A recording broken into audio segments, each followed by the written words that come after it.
The gentlewoman from New York is recognized for 1 hour. Thank you, Mr. Speaker. For the purpose of debate only, I am pleased to yield the customary 30 minutes to my colleague from California, Mr. Dreyer. All time yielded during consideration of the rules for debate only, and I yield myself such time as I may consume and ask unanimous consent to revise and extend my remarks.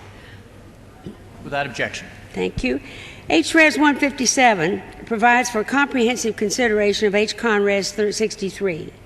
It provides all the members of this House with 3 full days of debate on this important matter. It's a momentous day for us, Mr. Speaker. This is the debate that many of us have yearned for at least 4 years, and our constituents have long suffered the lack of this debate. Every member who wishes to speak on the resolution will have the opportunity to do so.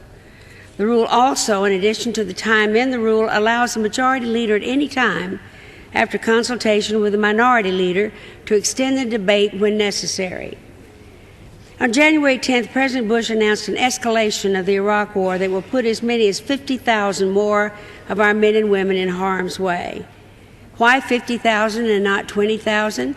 Because the number of support groups that will have to be there to support the troops adds up to nearly 50,000. This body owes them an explanation for why, at this moment in history, the sacrifice is justified. Democrats and Republicans alike are determined to defend our nation from harm and are wholly committed to supporting and protecting the members of our armed forces. But numerous military officials of the highest ranks, individuals like General Colin Powell, General John Abizaid, and many others have expressed their strong belief that increasing the number of combat troops in Iraq won't improve the situation in the country. 2/3 of the American people believe that further escalating the war is a wrong path to follow. And this morning, 67% of the polled said that we should get out at once. Even respected Republican members of the Senate and the House have been quick to state publicly that they oppose any troop escalation. Republican Representative Steve LaTourette best explained this broad bipartisan opposition to the President's plan. Like many Americans, he recently said, I desperately want America to succeed in Iraq, and I would welcome a fresh approach. But this is not a fresh approach. This is more of the same.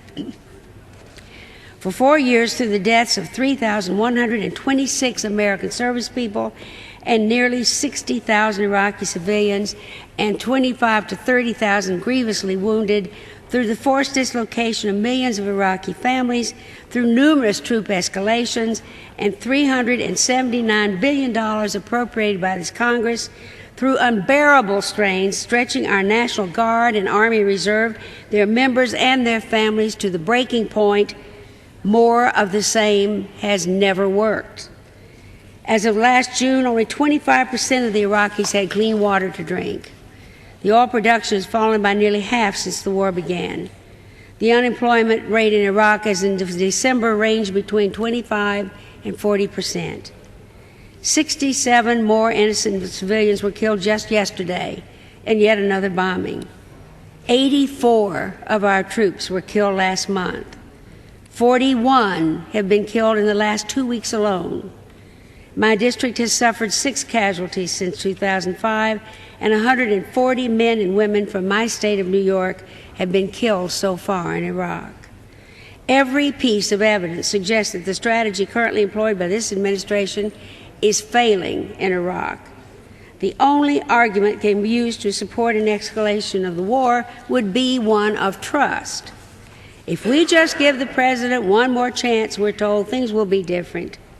Mr. Speaker, I believe that the American people and the military leaders who know what war really is, and a broad majority of this Congress, are tired of giving this administration one more chance and have no reason to give it our trust. The Pentagon Inspector General recently reported that statements made by Undersecretary of Defense Douglas Feith during the run-up to war were, quote, inconsistent with the consensus of the intelligence community and drew conclusions that were not fully supported by available intelligence.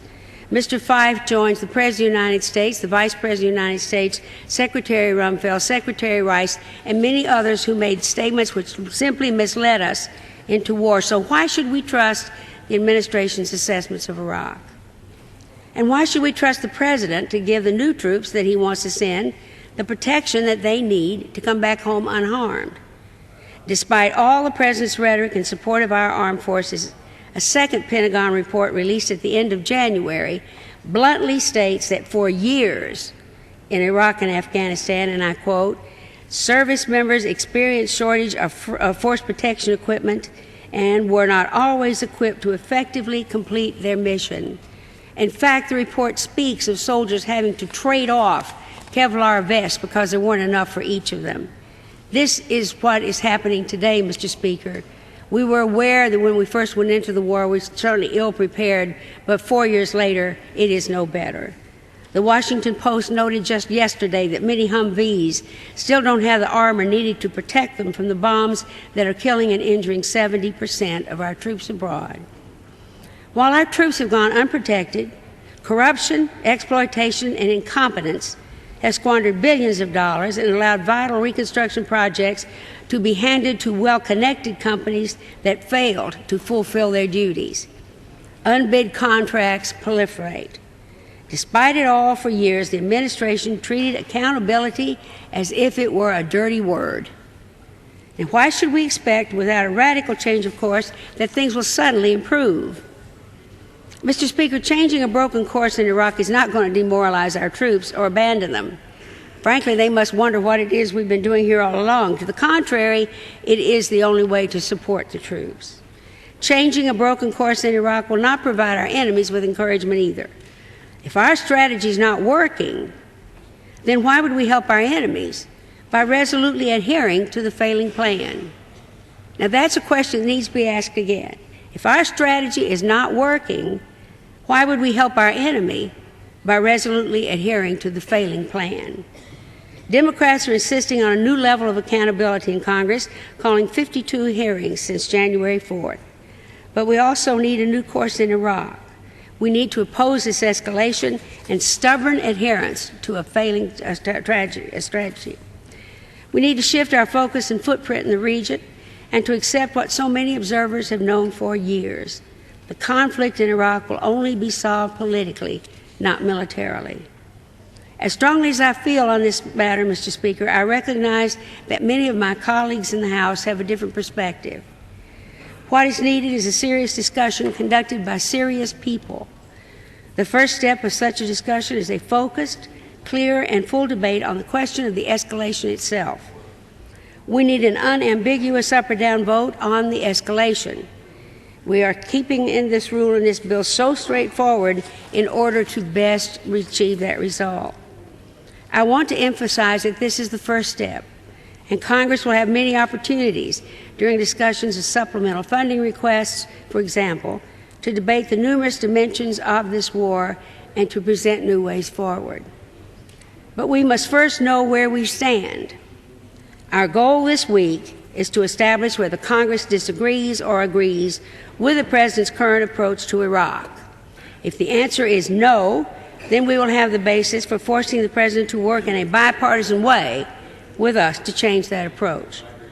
The obvious truth is that a failure to achieve such a change will seal the fate of this war as one of the greatest blunders in America's history. I urge a yes vote on the previous question and on the rule, and yield back the balance of my time. What purpose, gentleman?